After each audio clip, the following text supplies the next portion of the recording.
బేహద్ పరం మహాశాంతి. చూడండి, మనుషుల్ని ఎలాగా సాధువులైనా సంతులైన మహాత్ములైన పరిస్థితులు ఎలా మాయలో ఎదికిస్తాయో చూడండి. ఒక కథ. ఒకసారి ఒక సాధువు ఒక ఇల్లు వాకిలు వదిలేసి సన్యాసిగా అయ్యాడు. అడవుల్లోకి వెళ్ళి చిన్న ఆశ్రమాన్ని తయారు చేసుకొని దాంట్లో ఉండటం బిగించేశాడు. శాంతిగా ఆనందంగా ఉంటూ భక్తి భావంలో ఉన్నాడు. ఆయనకి ఎక్కడి నుంచో అక్కడికి ఆహారం అనేది ఆయన దగ్గరికి వస్తుంది. ఆ పక్కనే చిన్న గ్రామం ఉంది దూరంలో. ఆ గ్రామానికి వెళ్తే ఆహారము, నీళ్లు అవన్నీ ఆయనకి కావాల్సినవి లభిస్తూ ఉంటాయి.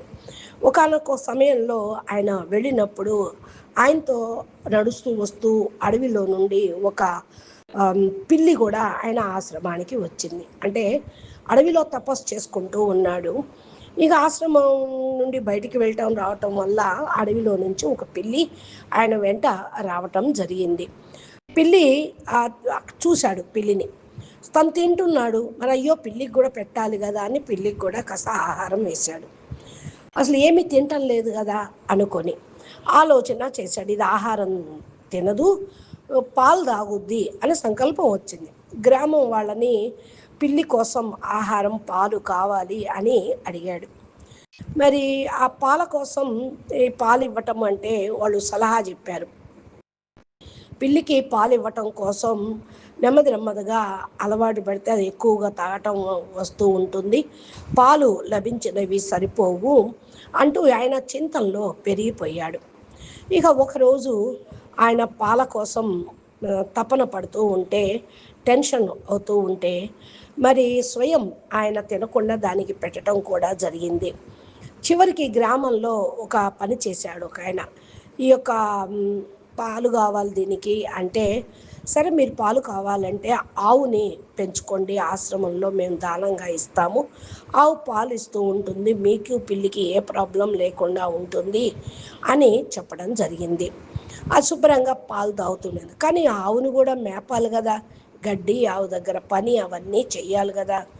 మరి దాన్ని పాలన చేయటం నాకు రాదు కదా, మరి ఏం చెయ్యాలి అని ఆలోచన ఆయనకు వచ్చేటప్పటికి ఒక స్త్రీ ఆయనకి, నేను వచ్చి ఆ గోవుకి సేవ చేస్తాను, మీ సేవ చేస్తాను అని చెప్పింది. ఈ ప్రాబ్లం సమాప్తం అవుతుంది అనుకున్నాడు. ఇక గడ్డి తీసుకురావటం, దానికి వేయటము, దాని పాలు తీయటము, స్వామికి ఇవ్వటం, సాధువుకి, పిల్లికి పోయటము, అవన్నీ కూడా చేస్తూ ఉన్నారు. గ్రామంలో ఈ స్త్రీ మాటిమాటికి ఆయన దగ్గరికి వెళుతూ ఉంటే అందరు అంటారు, ఈయనకి ఆశ్రమాలకి ఉన్న సాధువులకి ఏదో కనెక్షన్ ఉంది ఏదో అని ఓ గ్రామంలో వాళ్ళు చెప్పడం అనేది ప్రారంభించాడు. గోవు సేవ చేస్తుంది, పాలు తీస్తుంది కదా, పిల్లి తాగుతుంది ఇలా అనుకోవటల్లా మహారాజు తాగుతున్నాడు బస్ అనుకుంది. కానీ ఈ యొక్క అపవాదాలన్నీ వచ్చేటప్పటికీ ఇక తను టెన్షన్ పడింది. ఎట్లా నా జీవితము, అయ్యో పాపం అనుకుంటూ మరి నా క్యారెక్టర్ మీదే మరి మచ్చబడిపోయింది, అందరూ నన్ను ఏలెత్తి చూపిస్తూ ఉన్నారు, నేనేం చెయ్యాలి అనుకుని చివరికి సాధువు ముందు తన యొక్క అభిప్రాయాన్ని బయటపెట్టి సాధువుని వివాహం చేసుకోమని అన్నది. ఇప్పుడు కొన్ని సంవత్సరాలు సంసారం చేసిన తర్వాత పిల్లలు పుట్టుకొచ్చారు. ఈ తర్వాత ఆయనకి రియలైజేషన్ అయ్యింది. పిల్లిని పోషించే చక్కర్లు, ఇల్లు వాకిలు అసలు వదిలేసి మరి నేను సన్యాసినయ్యాను, ఆశ్రమాన్ని తయారు చేసుకున్నాను, పిల్లిని పోషించాలన్న దాంతో ఆవును తీసుకొచ్చాను, ఆవును చూడాలి కదని స్త్రీని తెచ్చాను, స్త్రీ మళ్ళా పూర్తిగా మరి గృహస్థికి సంసారి అయ్యాను, పిల్లలు, ప్రపంచము ఇలా తయారైంది. మానవుడు ఈ యొక్క చక్ర వ్యూహంలో జీవుడు ఎలా ఇరుక్కుంటాడో చూడండి.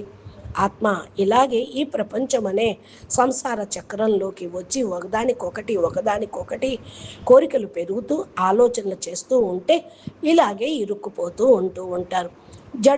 భరతుడి యొక్క స్టోరీ కూడా ఇంతే. మరి ఆయన కూడా అన్ని వాటిని వదిలేసి ఒక లేడీని పెంచుకున్నాడు. బాధగా ఉంది, అది దానికి దెబ్బ తగిలింది అని. చనిపోయేటప్పుడు అయ్యో ఆ లేడీని ఎవరు చూస్తారనే సంకల్పంతో చనిపోయాడు. మళ్ళీ లేడీలాగా పుట్టాడు, తర్వాత మళ్ళీ మనిషిలాగా పుట్టాడు. తర్వాత ఆయనకి జ్ఞానోదయమైంది, ఋషి కాబట్టి. దాని యొక్క లక్ష్యం ఏంటి, నేను ఎందుకు వచ్చాను, ఏమిటి అని ఆలోచన చేశారు. ఇలాగే ఈనాటి ప్రపంచంలో మ్యాట్రిక్స్ పదార్థాల ప్రపంచం. ఒకదానికొకటి చింతన, పదార్థాలు కావాలి, వస్తువులు కావాలి అన్నాడు. అందుకనే ఒక ఆయన అన్నాడు, పిల్లిని మాత్రం పోషించకండి అని. ఈరోజు అదే సందేశం మీకు ఇస్తూ ఉన్నాము. చింతించకండి. ఎందుకంటే ప్రతి ఒక్క వ్యక్తి తమ కర్మ బంధనాల్లో ఇరుక్కుపోతూనే ఉంటూ ఉంటారు. నా పిల్లలని, కొడుకులని, కోడళ్ళని, మనవళ్ళని, మనవరాళ్ళని, ఇకపోతే మిత్రులని, ఇంటి పక్కన వాళ్ళని, ఇంట్లో వాళ్ళని, ఇలాగా మాయ ప్రపంచంలో ఇరుక్కుపోతూ ఉంటారు. అమ్మా నాన్నల యొక్క బంధన తోటి కర్మ బంధన ప్రారంభమై అనంత జన్మల నుండి ఇవన్నీ సాగుతూనే ఉన్నాయి. ఎవరైతే మహాజ్ఞానిగా ఉంటారో వాళ్ళు ముందే తేరుకుంటారు. ఈ యొక్క కర్మ బంధనాలను ఉన్నవి సమాప్తి చేసుకుంటారు, కొత్తవి తయారు చేసుకోరు. పూర్తిగా కర్మాతీత స్థితిని చేరుకోవటానికి, వికర్మలన్నిటినీ వినాశనం చేసుకోవటానికి కూడా మరి జ్ఞానము అనేది పొందుతారు. అప్పుడే బ్రహ్మజ్ఞానిగా, ఆత్మజ్ఞానిగా, మహాజ్ఞానిగా అవుతారు అని చెప్తూ ఉన్నారు అనంతభాయ్. అచ్చా, పరమశాంతి.